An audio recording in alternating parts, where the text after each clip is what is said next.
Catherine Mary Knight es la primera mujer australiana en ser condenada a cadena perpetua sin libertad condicional por el asesinato de su compañero John Charles Thomas Price, ocurrido en el mes de octubre de 2001. Como suele ser común en esta clase de personas, Catherine nació en un entorno poco convencional y disfuncional. Su madre, de nombre Bárbara, estaba casada con Jack Rugan y vivían en la pequeña ciudad de Aberdeen, en Nueva Gales del Sur. Bárbara y Jack tuvieron 4 hijos antes de que Bárbara comenzara a engañarlo con un amigo y compañero de trabajo, de nombre Ken Knight. Tanto la familia Rugan como los Knight eran muy conocidos en su conservadora y rural ciudad. Tal fue el escándalo que Bárbara y Ken tuvieron que mudarse a la ciudad de Moree. Los 2 hijos mayores de Bárbara quedaron a cargo de su padre, en tanto que los menores fueron enviados con su tía en Sydney. Transcurrido el tiempo, Bárbara y Ken tuvieron 4 hijos, incluidas 2 gemelas nacidas en el año 1955 en la ciudad regional de Tenterfield. Catherine Knight era la gemela menor. En el año 1959, John muere, y sus 4 hijos son enviados a vivir con Bárbara y Ken. Ken era un hombre alcohólico, que golpeaba y violaba a su esposa hasta 10 veces por día. Bárbara solía contarles a sus hijos detalles de su vida sexual, así como también cuánto odiaba a los hombres y al sexo. Los años pasaban y Catherine creció. Un día llegó con su madre y le comentó que su novio la estaba forzando para tener relaciones, a lo que ella le contestó que aguante y que deje de quejarse. Catherine afirmó con frecuencia que fue agredida sexualmente por miembros de su familia, no así por su padre hasta los 11 años. Aunque había dudas sobre detalles menores, los psiquiatras validaron su afirmación. Además de su hermana gemela, la única persona cercana a Catherine era su tío, Oscar Knight. En el año 1969, Oscar se suicida y Catherine queda devastada y comenzaba a decir que su fantasma la visitaba. Ese mismo año, la familia decide regresar a Aberdeen. En la escuela secundaria, Catherine era vista como una persona solitaria y sus compañeros de clase la recuerdan como una persona agresiva, que solía vigilar a los chicos más pequeños. Se conoce que agredió al menos a un alumno con un arma y que fue agredida por un profesor, que posteriormente se descubrió que fue en defensa propia. Al contrario de cuando no estaba enojada, Catherine era una estudiante modelo y solía ganar premios por su buen comportamiento. Salió de la escuela a la edad de 15 años sin saber leer ni escribir. Al tiempo consiguió un trabajo como cortadora en una fábrica de ropa. Un año después, renunció para comenzar lo que ella llamaba el trabajo de sus sueños, cortando despojos de animales en el matadero local. Rápidamente la ascendieron y le dieron un juego de cuchillos de carnicero, los cuales colgaba arriba de la cama por si los necesitaba, hábito que mantuvo hasta su encarcelamiento. En el año 1973 conoció a David Kellett, con el cual se casó un año después. La pareja llegó a la iglesia en la moto de David, con Catherine totalmente alcoholizada, y tan pronto como llegaron, Bárbara le dijo a su flamante yerno: «Será mejor que tengas cuidado, no se te ocurra engañarla o tratarla de manera incorrecta, porque estará jodido. No juegues con ella, porque no dudará en matarte». En su noche de bodas, Catherine intentó ahorcar a Kellett, excusándose en que él se había quedado dormido luego de tener relaciones sexuales 3 veces seguidas. En una ocasión, Catherine, que ya estaba embarazada, quemó todas las ropas de David para posteriormente golpearlo en la cabeza con un sartén. Esto se debió a que David había llegado tarde luego de jugar un torneo de dardos en el que había llegado a la etapa final. Esa misma noche, y temiendo por su vida, David decide huir y refugiarse en la casa de un vecino. Ya en el hospital, tuvo que ser tratado por una fractura grave de cráneo. La policía estaba decidida a acusar a Catherine, pero nuevamente, haciendo uso de su carisma, logró convencer a David de que no levantara cargos en su contra. En mayo del año 1976, poco después del nacimiento de su primera hija, llamada Melissa Ann, Kellett abandona a Catherine por otra mujer y decide mudarse a Queensland, cansado de los abusos de su esposa. Al día siguiente, se la vio a Catherine por la calle principal, tirando violentamente del coche en el que iba su hija. Fue ingresada en el hospital St. Elmo en Tamworth, donde fue diagnosticada con depresión postparto. Después de semanas de recuperación, Catherine fue dada de alta. Lo primero que hizo al salir del hospital fue colocar a Melissa, de tan solo 2 meses de vida, en una vía férrea, poco antes de la salida del tren.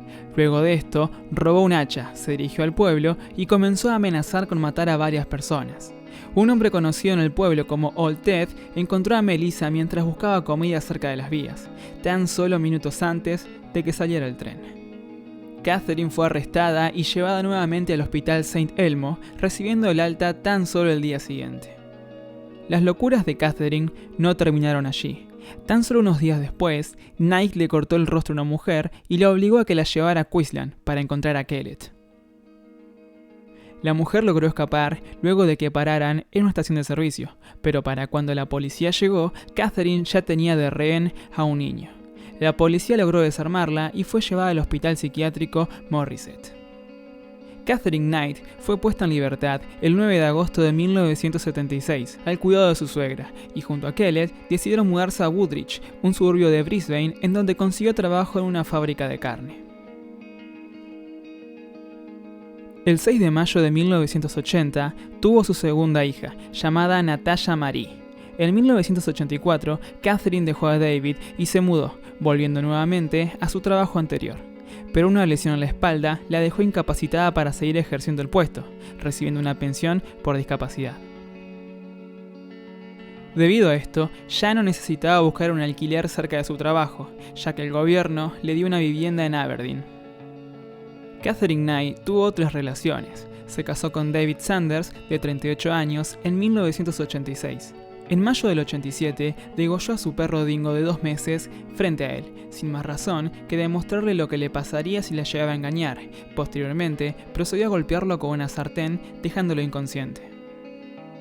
En junio del 88, da a luz a su tercera hija llamada Sarah, lo que llevó a Sanders a depositar una casa. Catherine pagó el depósito al momento de llegar su compensación laboral en el año 1989. Catherine decoró su hogar con pieles de animales, cráneos, cuernos, trampas para animales oxidadas, chaquetas de cuero, botas viejas, machetes, rastrillos y horquillas. No se dejó ningún espacio descubierto, incluidos los techos. Luego de una discusión, Catherine golpeó a Sanders con una plancha en la cara, para luego apuñalarlo en el abdomen con unas tijeras. Sanders tomó una larga licencia y nadie pudo saber su paradero. Varios meses después, Sanders logró volver a ver a su hija y descubrió que Catherine había ido a la policía, argumentando que tenía miedo, y le emitieron una orden de violencia aprendida en su contra. En el año 1990, queda embarazada de John Chillingworth, un ex compañero de trabajo de 43 años. Al año siguiente, tiene un hijo de nombre Eric. Llevaban 3 años de relación hasta que Catherine lo dejó por el hombre con el cual lo engañaba, John Price. Pricey, como le decían los amigos, nunca imaginó que acababa de firmar su sentencia de muerte. Era un tipo que le agradaba a todo el mundo y estaba dispuesto a echar una mano siempre que fuera necesario. Divorciado desde el 88, vivía con sus 2 hijos adolescentes, mientras la exmujer se había marchado con la hija más pequeña. Tenía un bungalow de 3 habitaciones y un buen salario por sus servicios en varias minas. John ignoró por completo los rumores acerca de los maltratos de Catherine a sus exparejas, un error que lo condenaría a muerte. La relación funcionaba perfectamente, Catherine se mostraba devota y amorosa. Fue entonces cuando en 1995 John la llevó a vivir a su casa, lo que daría lugar a un infierno, ya que la violencia era el pan de cada día. Tras idas y vueltas, Catherine decidió proponerle casamiento a John, pero este la rechazó. Esto hizo enojar a Catherine a tal punto que decidió llamar al jefe de John y mentirle diciendo que este solía robar diversas herramientas de su trabajo. Como consecuencia, degradaron de puesto a John Price luego de 20 intachables años de trabajo. Para John, esto fue la gota que rebalsó el vaso y echó definitivamente a Catherine de su casa. Pidió una orden de restricción y acto seguido avisó a sus compañeros de trabajo que si no iba a trabajar el día siguiente era porque Catherine lo había matado. El 29 de febrero, John Price se quedó hasta las 11 de la noche en casa de sus vecinos. Al llegar, descubrió que no había nadie en casa, ya que los niños se habían ido a quedar en casa de sus amigos. Horas antes, Catherine había comprado lencería y había grabado a los niños, amenazándolos para que dijeran su última voluntad, como si de un juego macabro se tratase. También tuvo tiempo de afilar sus preciados cuchillos y guardarlos en lugares estratégicos de la casa, para más tarde marcharse. El plan ya estaba en ejecución. Eran las 6 de la mañana cuando tanto los vecinos y compañeros de John se preocuparon porque su auto seguía estacionado en un horario en el que él ya habría salido a trabajar. Golpeaban y golpeaban la puerta, pero nadie atendía. Al darse cuenta de que había algunas manchas de sangre, decidieron llamar a la policía y acto seguido derribar la puerta. Ni en sus peores pesadillas hubieran visto lo que se encontraron en la casa de John. Según los peritos, John despertó luego de la primera puñalada provocada por Catherine. Trató de escapar por los pasillos hasta la puerta de entrada, donde Catherine lo alcanzó y, como si una película de horror se tratase, lo arrastró de nuevo para el interior de la casa. Una vez allí, lo apuñaló otras 36 veces. La vida suele ser injusta, y los últimos minutos de John así lo demuestran, ya que no importó qué tan buena persona haya sido, sus últimos suspiros estuvieron marcados por una combinación de terror abyecto y desesperación.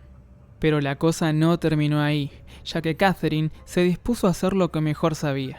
Procedió a desmembrar y destripar a John, pero de una forma muy metódica. Le quitó toda la piel frontal, cuero cabelludo, el rostro, las orejas, el cuello, como si se tratara de un delantal de cuerpo entero hasta los pies. El único orificio que se apreciaba era el de la primera puñalada. Cabe aclarar que la piel desollada fue la que se encontraron los policías colgada en la puerta que separaba el comedor de la sala. Luego le cortó la cabeza a la altura de los hombros con un cuchillo muy filoso, con un corte preciso y limpio. Según el patólogo, Dr. Timothy Lyons, quien practicó la autopsia, el procedimiento le debió haber llevado más de 40 minutos. No conforme aún, Catherine decidió cocinar los restos del cuerpo de John acompañándolo con vegetales, como si se tratara de una típica cena familiar de domingo. También encontraron tarjetas con los nombres de los hijos, las cuales indicaban el lugar donde debían sentarse. La cabeza fue encontrada dentro de una olla con verduras que había hervido a alta temperatura durante varios minutos. En la repisa de la sala encontraron una nota donde Catherine dejaba entrever que John había violado a su hija, pero carecía totalmente de sentido, por lo que fue descartada. Lograron encontrar a Catherine al fondo de la casa, en estado comatoso luego de haber ingerido varias pastillas. De acuerdo al detective Muggio, quien investigó el crimen, John trató desesperadamente de salvar su vida. Encontraron marcas de sangre con sus huellas digitales por los pasillos, los muros y las puertas. El 8 de noviembre, el juez O'Keefe señaló que la naturaleza del crimen y la falta de remordimiento de Knight requería una pena severa. La condenó a cadena perpetua, sin el beneficio de la libertad condicional. Así, Catherine Knight pasó a las oscuras páginas de la historia de Australia, por ser la primera mujer de ese país en ser condenada a cadena perpetua. En junio de 2006, Knight apeló su condena, alegando que una pena de cadena perpetua sin posibilidad de libertad condicional era demasiado severa para el asesinato. Los jueces Peter McClellan, Michael Adams y Megan Latham desestimaron la apelación en la Corte de Apelación Criminal de Nueva Gales del Sur en septiembre, y el juez McClellan escribió en su sentencia: "Este fue un crimen terrible, imposible de imaginar en una sociedad civilizada". Y así, Catherine Knight cumple su condena en un centro correccional para mujeres, un dulce hogar donde no podrá jamás colgar sus adornos favoritos.